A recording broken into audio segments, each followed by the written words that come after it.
Hey, welcome back to another video of Crypto Basics. In this video, we are going to learn how to convert XRP to USDT in Binance. To convert XRP to USDT on Binance, follow these steps. Visit the Binance website and log in to your account. Hover over the trade in the top menu. And then you can use XRP or convert block trade. In the spot, select the XRP/USDT trading pair. You can go to the search bar here and type in. Select market under the order type and enter the amount of XRP you want to convert to USDT. The order will be filled at the best available price. Click buy XRP and it will automatically convert your XRP to USDT. You can also use the limit order. After placing the market order, the trade will execute immediately and you will receive USDT in your account.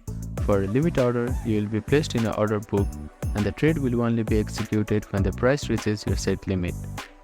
After the transaction is completed, go to your wallet to check your USDT balance. You should see the USDT equivalent to the XRP you converted.